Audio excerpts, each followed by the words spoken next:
Welcome back to I Sew with Joy. Hi guys, this is Joy from I Sew with Joy coming to you with a quick video on how to thread your sewing machine. Please be sure to watch this over and over again, and you can pause it if you need to make sure that you're following this as accurately as possible. So the first thing, if you have one of these, you either have this threader, the spool rather, the thread spool, either sideways, or you might have one that comes directly from the top of your machine. I happen to have one that is sideways. Okay, so just put your thread and make sure that you're following the guidance of the way your thread should face. This is a stopper here to make sure that my thread doesn't roll off. And next I'm just going to take a little bit of thread here.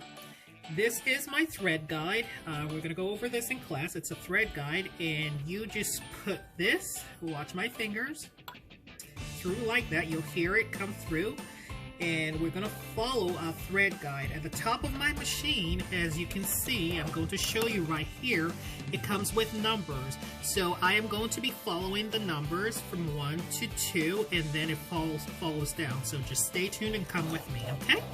So I just put it through the first hook, which is number 1. Here is number 2, which is just this little flat bed right here. Pulling it through. And I'm going to switch you over to the other. Okay, so we have our thread that comes right through here. I'm following the numbers, and as you can see, it shows me the number 3 here, so I'm just going to loop it through.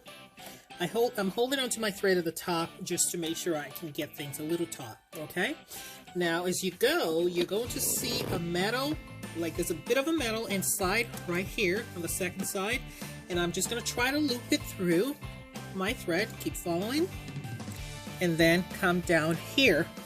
And this is where the tricky part comes, and a lot of people struggle. So here is how I am holding my thread. On my left hand, I am holding the thread kind of at an angle, and on my right hand, I'm holding the end of the black thread right here.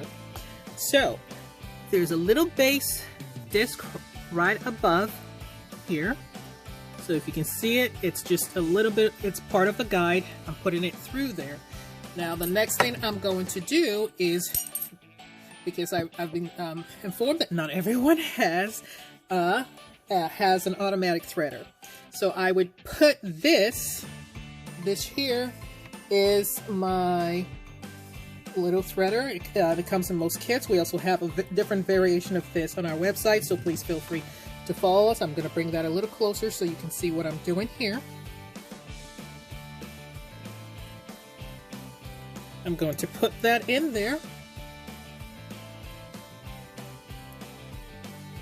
And put my thread through right there. So I'm just putting the very flexible thin part through there. And I guide my thread through. So my thread is not very sharp or smooth. And once I do that, I'm going to hold on to this and pull the thread from the other end right here. Okay? So I hope you can follow this very well. And once I do that, now I can fully pull this out right there, like that. Okay, so this is all you do, and then you see this little groove here on your presser foot. Just put the thread through the groove and hold it to the back. Now that's one option. The other option is if you do not have this threader, or your machine has an automatic threader. There's usually a hook here that comes with it. Not everyone's looks the same. Mine happens to have the hook here. Others might have another a hook on the side that you have to press a button to bring it down. My button for my machine happens to be on the side right here. So all I'm going to do is put mine through the hook right there. And see, it has this number 7, which means it continues. So I would put that, the thread all the way through and press it. And my machine is actually going to do the threading for me. So all I'll do is go on the back side and pull the thread through. It forms a little bit of a loop, which you're just going to pull very slightly and make sure your thread is taut, and then put it through the groove on your presser foot. I hope that was very easy and easy to understand. Send us an email at isewithjoy.com if you're struggling, and we can work with you one-on-one. Thank you. Visit us at isewithjoy.com.